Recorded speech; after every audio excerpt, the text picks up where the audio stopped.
Pengertian dan definisi filsafat secara etimologis. Istilah filsafat berasal dari bahasa Yunani philophia, atau ini ada kata majemuk, philos, yang berarti kekasih atau sahabat, pengetahuan, dan kata phobia yang berarti kearifan atau kebijaksanaan. Secara harafiah, filsafat berarti mencintai kebijaksanaan atau sahabat pengetahuan. Pakar filsafat disebut filsuf dan orang yang berpikir menggunakan cara filsafat dikatakan berpikir filsafati.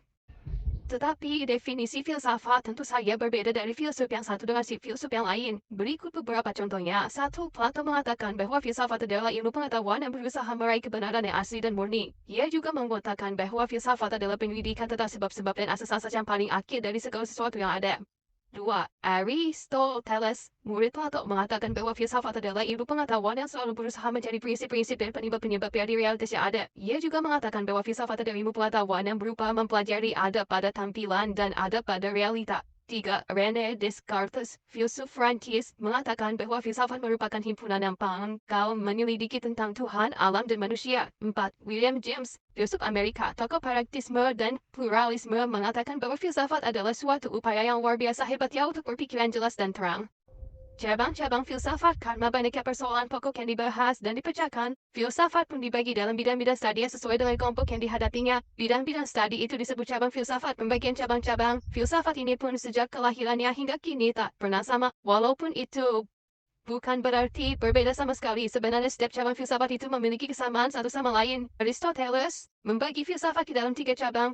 Filsafat spekulatif atau teoretis. Filsafat ini bersifat objektif. Dalam bidang ini termasuk fisika, metafisika, biopsikologi, dan lainnya. Tujuannya spekulatif, pengetahuan demi pengetahuan itu sendiri. Yang kedua, filsafat praktika. Filsafat ini memberi petunjuk dan pedoman bagaimana manusia bertingkah laku yang baik dan yang seharusnya. Termasuk di sini adalah etika dan politik. Tujuannya, filsafat ini adalah membentuk sikap dan perilaku yang akan memampukan manusia untuk bertindak dalam terang pengetahuan itu. 3. Filsafat produktif adalah bimbingan dan menuntun manusia menjadi produktif selalu melalui satu keterampilan khusus. Tujuannya adalah agar manusia sanggup menghasilkan sesuatu baik secara teknis maupun secara praktis dalam terang pengetahuan yang benar.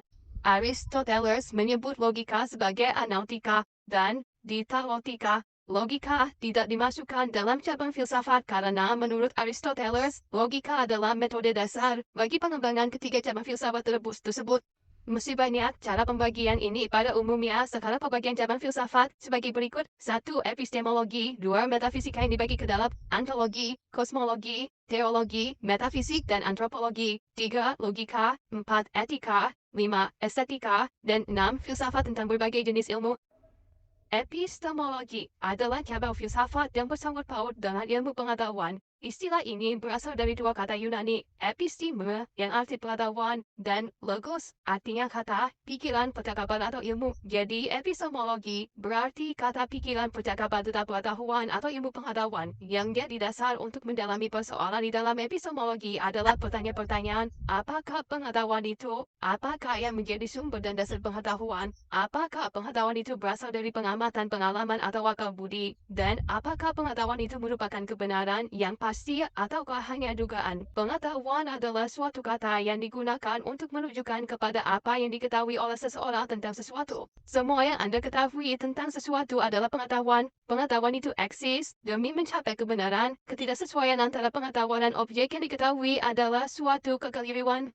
Kesahihan atau validitas pengetahuan. Di dalam epistemologi ada beberapa teori ini, yaitu pertama, teori koherensi. Teori ini mengatakan bahwa suatu pernyataan atau proposi diakui sahih jika proposi memiliki hubungan dengan gagasan dan proposi juga dapat dibuktikan secara logis sesuai dengan ketentuan logika.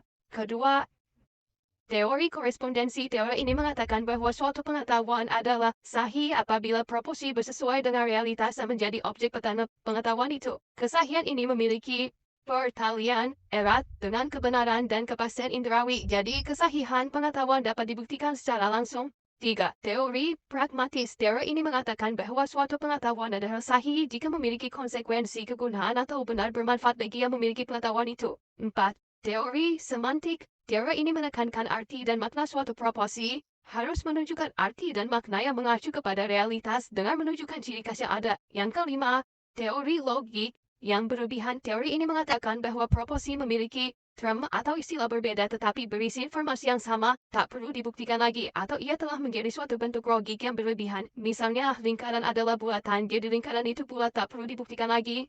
Metafisika atau ontologi membahas segala sesuatu yang ada secara menyeluruh dan sekaligus. Pembahasan ini dilakukan dengan membedakan dan memisahkan eksistensi yang sesungguhnya dari penampilan atau penampakan eksistensi ini. Persoalan adalah, apakah realita atau ada yang beraneka ragam dan berbeda, itu sesungguhnya satu atau tidak? Apabila memang benar satu, apakah gerangan yang satu itu, apakah eksistensi yang sesungguhnya dari segala sesuatu yang ada itu merupakan realita yang tampak atau tidak? Ada tiga teori ontologis. Yang pertama, idealisme, yang mengajarkan bahwa ada yang sesungguhnya berada di dalam dunia ide. Segala sesuatu yang tampak dan wujud nyata dalam indrawi hanyalah merupakan gambaran atau bayangan dari yang sesungguhnya yang berada di dunia ide. Jadi realitas yang sesungguhnya bukanlah kelihatan melainkan tidak kelihatan. Tokoh-tokoh idealis adalah George Berkeley, Immanuel Kant, dan Georg Wilhelm Friedrich Hegel. Kedua, materialisme. Bagi materialisme, sesungguhnya adalah yang keberadaannya semata-mata bersifat material atau sama sekali bergantung pada materi. Jadi, realitas sesungguhnya adalah alam kebendaan dan segala sesuatu yang mengatasi alur kebendaan, itu haruslah dikesampingkan. Oleh karena itu, seluruh realitas hanya mungkin dijelaskan secara materialitis. Tokoh-tokohnya adalah Demokritos, Thomas Hobbes, dan Ludwig Andreas Fortert. Nah, yang ketiga, dualisme. Teori ini mengajarkan bahwa substansi individu terdiri dari dua tipe fundamental yang berbeda dan tak dapat diedukasi kepada yang lainnya. Kedua tipe ini, dari substansi itu ialah material dan mental. Dengan demikian, dualisme mengakui bahwa realitas terdiri dari materi atau yang ada secara fisik dan mental yang keberadaannya tidak melibatkan secara fisik. Aksikologi adalah ilmu pengetahuan yang memiliki hakikat nilai pada umumnya dipandang dari sudut filsafatnya. Banyak cabang pengetahuan yang bersangkutan dengan masalah nilai yang khusus seperti ekonomi, etika, estetika, filsafat agama, dan epistemologi. Epistemologi berkaitan dengan masalah kebenaran, etika bersangkutan dengan masalah kebaikan, dan estetika bersangkutan dengan masalah keindahan. Makna yang dikandung nilai menimbulkan tiga persoalan yang bersifat umum, yaitu, apakah yang dinamakan nilai itu? Apakah yang menyebabkan bahwa sesuatu atau perbuatan bernilai dan bagaimana cara mengetahui bila manakah sebutan nilai dapat diterapkan? Proses kejiwaan apakah yang tersangkut dalam tanggapan-tanggapan penilaian dan bagaimana cara menemukan nilai-nilai yang dikandungnya serta verifikasi yang dapat dilakukan terhadapnya. Nilai adalah sesuatu yang dijunjung tinggi, mewarnai dan menjiwai tindakan seorang. Nilai lebih daripada sekedar keyakinan. Nilai selalu menyangkut tindakan, nilai diukur melalui tindakan. Itu sebabnya etika menyangkut tentang nilai. Menurut Stedman, nilai ialah memberi makna kepada hidup yang memberi kehidupan dan tidak ditolak isi dan tujuannya. Seorang psikolog, Louis Ratz, dalam bukunya Values and Teaching, menulis bahwa ada 7 hal yang membuat sesuatu itu merupakan nilai dalam arti yang benar-benarnya. Yang pertama, nilai adalah sesuatu yang kita hargai dan junjung tinggi, tetapi belum cukup. Langkah kedua ialah bahwa ketika bersedia mengakui dan menyatakan di depan orang lain. Yang ketiga, nilai itu Anda pilih dengan bebas tanpa paksaan di antara banyak pilihan yang bersedia. Yang keempat, nilai sesungguhnya adalah nilai yang Anda pilih setelah Anda mempertimbangkan dan sadar. Yang kelima, nilai Anda pilih dengan bebas dan sadar dari banyak pilihan yang ada. Yang keenam, nilai itu Anda nyatakan dengan tindakan Anda. Dan yang terakhir, tindakan itu bukan hanya sekali, tetapi berulang-ulang dan terus-menerus. Filsafat matematika dikenal untuk memecahkan masalah. Rumus matematika juga digunakan untuk konstruksi penyusunan kalender dan perhitungan dalam pempelagaan. Bagi Pythagoras, matematika sangat penting untuk memahami filsafat. Plato berpendapat bahwa geometri adalah kunci untuk meraih pengetahuan dan kebenaran filsafat. Menurutnya, ada suatu dunia yang disebutnya dunia ide, yang dirancang secara matematis segala sesuatu yang dapat dipahami lewat indera hanya satu reputasi tidak sempurna dari dunia ide tersebut. Bagi Plato yang terpenting adalah tugas akal untuk membedakan tampilan dari realita yang sebenarnya. Aristoteles, Leibniz, dan Kant, doktrin Pythagoras antara lain bahwa fenomena yang tampak bersedia dapat memiliki represensi matematis yang identik. Contohnya, cahaya, magnet, listrik dapat mempunyai persamaan diferensi yang sama. Aristoteles menekankan menemukan dunia ide yang permanen dan merupakan realita daripada apa yang tampak. Aristoteles lebih menekankan pada abstraksi dari apa yang tampak. Leibniz dan Kant lebih menekankan pada proporsi matematis.